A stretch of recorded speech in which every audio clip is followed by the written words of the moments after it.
I'm here in a place called Pudsey in Leeds.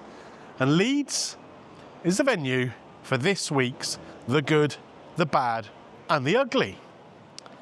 Today, we are focusing on the bad. According to Google anyway, there are 15 different Wetherspoons pubs in Leeds. 15. The Yorkshire Evening Post ranked them. I've made some notes about this. The last, in 15th place, is the Crossed Shuttle, right behind me. Not got the worst ratings in the world, 4.1 on Google, just 3.5 on TripAdvisor. But a lot of the reviews mention things like miserable staff, impolite staff, stale food, food served on wet plates, and sticky and unclean tables. Made notes in my little green book.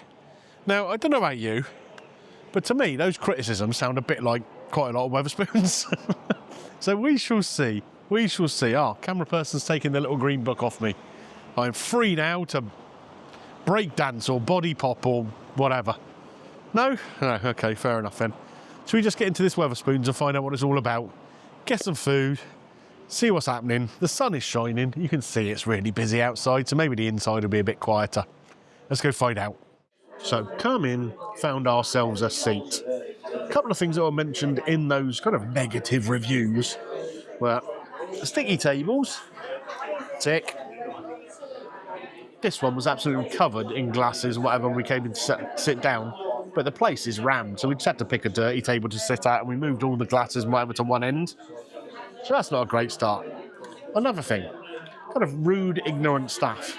A guy came to clear the glasses. As he was doing so, sort of looked up, said, "Thanks for that." No response whatsoever, as if I hadn't said anything, so that's what we're dealing with here. Not a great start. Anyway, the Crossed Shuttle, the shuttle being this part of, like, presumably some kind of weaving thing, obviously the textile industry, big around here back in the day. Wetherspoons have that theme, don't they? All their pubs are named after something to do with the local history of the area or a prominent person from the area, that sort of thing. I mentioned it's really busy in here. And it's 3 o'clock in the afternoon, right? This place is absolutely chock-a-block at 3 o'clock in the afternoon. Because it's that time, though, we can take advantage of some afternoon deals here, which mean you get certain meals slightly cheaper. What have I gone for? Let me pull up the receipt here. A nod to my previous bad episode in The Good, the Bad and the Ugly. Down in Southampton, we went to that garden centre, didn't we? The Orange Tree Tea Rooms. And had ham, egg and chips. Got ham, egg and chips here too. So we've gone for that with a passion fruit cooler soft drink, which Litland is sipping behind the camera as we speak. A nod to the fact that we're up north. Steak and ale pudding with mushy peas and mashed potato and presumably gravy and whatever will come with that. And I've got myself a Guinness Zero. It's a shame it's in a can. I thought they might pour one, but there we are. Such is life. In total, for those 2 meals and 2 drinks, £15.74. So you can't knock the price, can you? Can't knock the price. I mean, even at full price, without the afternoon deal, that still would have only been about £21, I think. Not bad. Not bad. But whether it's any good or not remains to be seen, doesn't it? That's the point. Yeah, like I say, in terms of cleanliness, in terms of service or whatever so far, not terribly impressed. But we shall reserve judgment until we've had the food. Let's get this Guinness poured. Like I say, it would have been better on draft, wouldn't it? But just about fits. Look at that. See you in a minute. Okay, that didn't take long at all to come out, to be fair. We have the ham, egg and chips here. 2 eggs. Cooked. I mean, the yolks kind of look all right. The outside of them, though, they've got that sort of crispy bit, and I prefer not to have that. Ham, I mean, that's clearly just comes in a packet, doesn't it? Not going to expect too much more than that. And as spoons goes, not a bad portion of chips. Quite often you can count the amount of chips you get on the fingers of 2 hands, can't you? Over here we have the pudding with the mash mushy peas and gravy. I say that looks a little bit uninspiring. The mash, clearly just been microwaved and kind of mushed up afterwards. And the pudding looks okay. We'll come to that second though. We're going to start with this because I want to get into these eggs and dip some chips into the egg. We all love to do that, don't we? Let's get a bit of salt going on. Obviously, only little paper packets of it in here. Don't get a proper salt shaker or grinder or anything. A little bit of vinegar, which is actually in a bottle. That can go on the chips. Now that's little to go and get me some sauces to go with this. What sauce would you think to go with ham? Some English mustard, maybe? No, she's come back with tartar sauce. We'll manage without. We'll manage without. We use the egg yolk to dip in. So, come and have a little look at these eggs and see how the yolks are cooked. Not bad. That's pretty runny, isn't it?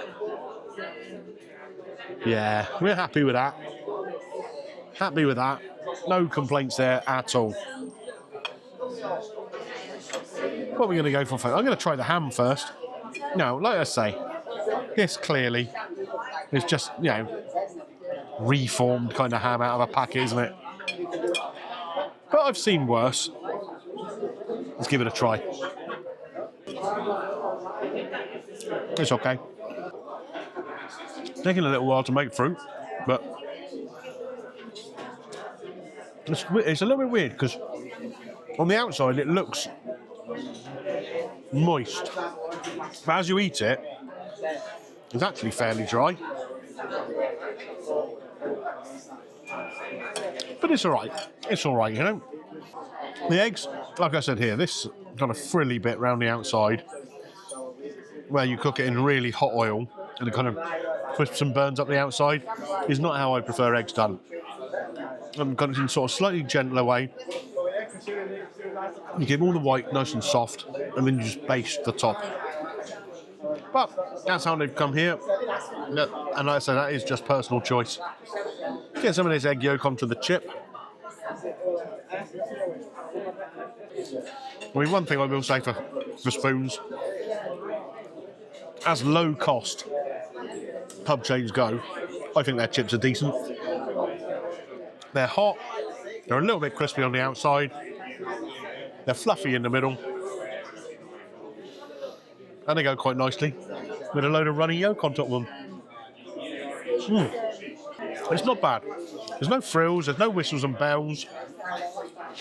There's no half a plate full of blooming salad like we had last time out. The chips are hot, unlike the ones in Southampton. And there's 2 eggs. And this doesn't cost 16 quid like that one did. So I'm going to say, in terms of the actual food, for the price paid, it's not bad, is it? Time for plate number 2. But before that, we're going to try this 0 alcohol Guinness.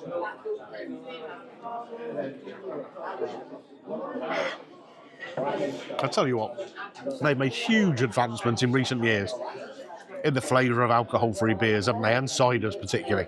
Not wines, they're absolutely hideous. But I think probably the closest one to the actual drink it's trying to replicate is Guinness. It works really well. Nice and smooth. I like it. I do like it. And of course, you know, when you're driving or whatever, it's nice to have something that looks and feels like a beer, but isn't. All good. Right, on to this steak and ale pudding, mash, mushy peas and gravy. Certain parts of it look better than others. The pudding itself, it kind of looks okay. Suet pastry on it. I'm guessing that's going to be filled with nice chunks of steak in a gravy. The mash, I mean, that doesn't look great to me. It looks very, very dry. Almost crumbly. It's clearly been microwaved in a little tub. In fact, let's try it.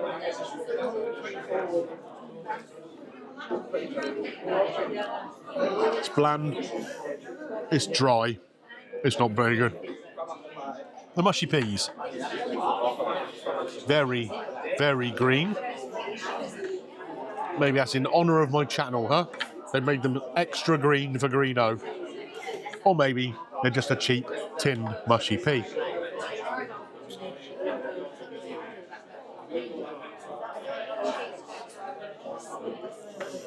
They're inoffensive. Well, they don't have a great flavour. Don't have much flavour of anything. Yeah, they're nothing to get excited about.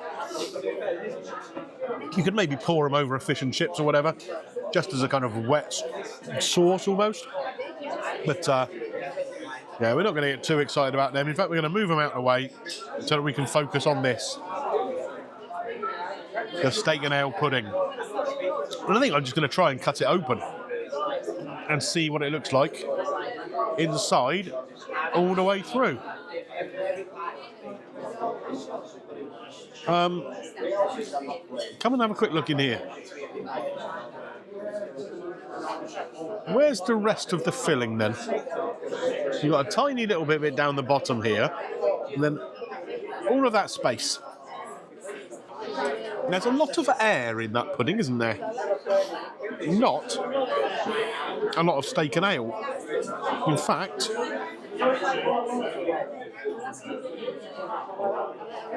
you can get most of the actual steak and ale into one forkful. Let's try the taste of it though. The pastry is quite nice. The filling, the beef's in very, very small pieces and quite chewy.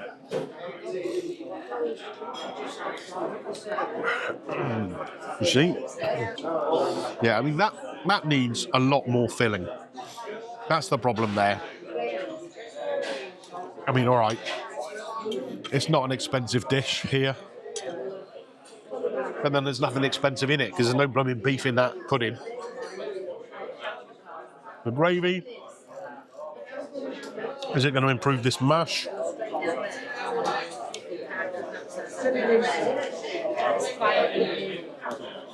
Not really, because it doesn't taste of anything.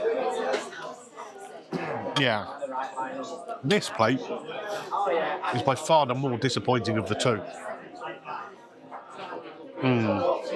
Yeah, this isn't great. This isn't great at all, which is a shame because it sounds like something that would really be up my Strasse. A nice sort of pie pudding kind of thing. Mash, mushy peas and gravy. I mean, that's proper food, isn't it? But this misses the mark. So then, folks, we are finished up in the Crossed Shuttle here in Pudsey, Leeds, which, according to the Yorkshire Evening Post, is the worst Wetherspoons of the 15 in the city. I gotta say, it just struck me as being a bog standard average Wetherspoons. You go in there, quite often you'll find the tables aren't particularly clean, the glasses haven't been cleared, the staff can be a mixed bag, can't they? A little bit surly at times. Sometimes you'll find really good ones, sometimes you'll find bang average ones. Depends who's working on the day to a certain extent, doesn't it? Let's think about the food, though, that we had there.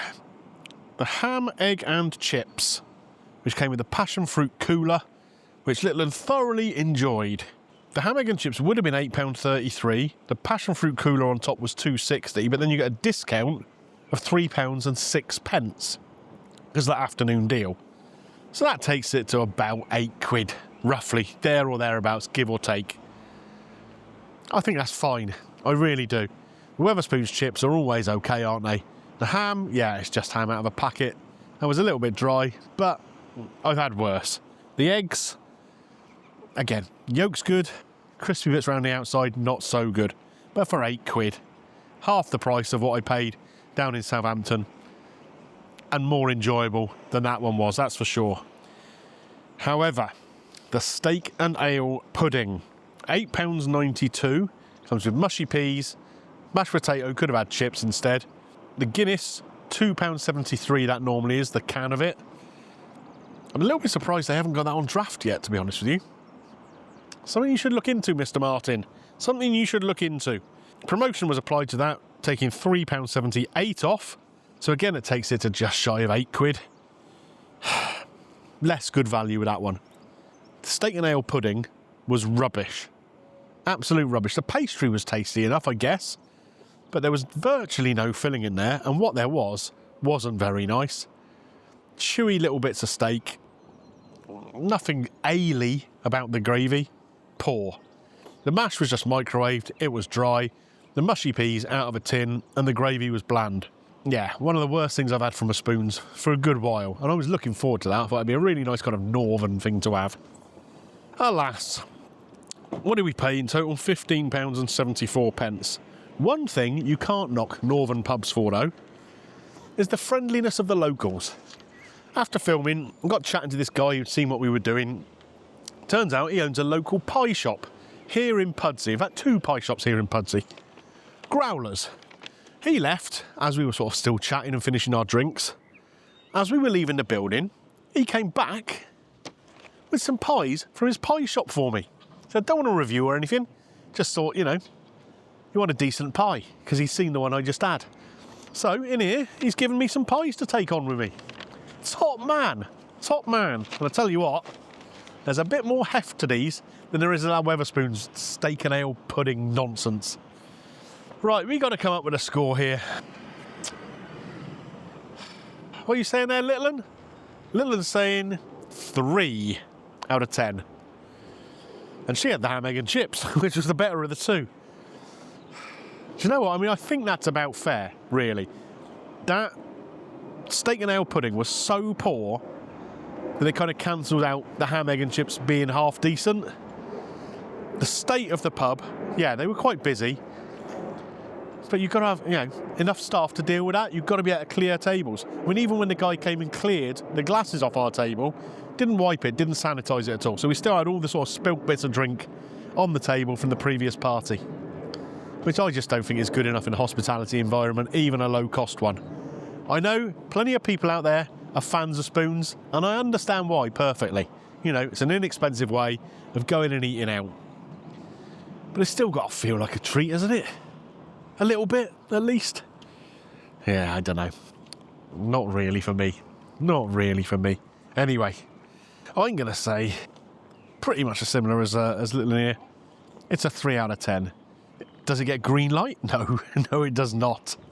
What I would say, if you went there in the afternoon for that afternoon deal, got your ham, egg and chips, maybe get that Guinness Zero or whatever, or even a pint, that would take it up to about 9-10 quid, I guess. It's decent value. The rest of it, poor. Poor. But at least there are 14 better Wetherspoons than this one in Leeds, so there you are. Look on the bright side, eh? Right. Doesn't get Greeno's green light. Does it get a red light, though? I mean, it's pushing that way. It's pushing that way. Red, maybe amber, depending on what you go and take. Hope this guy's in there. Get chatting to him, he might give you a pie. What a top man. What a top man. Anyway, don't forget, click a thumbs up on this video, even if it's just for your man who owns Growler's Pies here in Pudsey. Show him some love. What else have we got to do? Hype the video. In fact, I've just noticed Growlers have got an Instagram page, so go and check them out on there as well. What else? What else have I got to do, kiddo? They've got to ding their bell for notifications, haven't they? Huh? Tell me what they think in the comments down below. All that sort of stuff. And stay tuned, because there's going to be more from the good, the bad and the ugly here in Leeds coming up. I will see you next time, folks. Bye for now.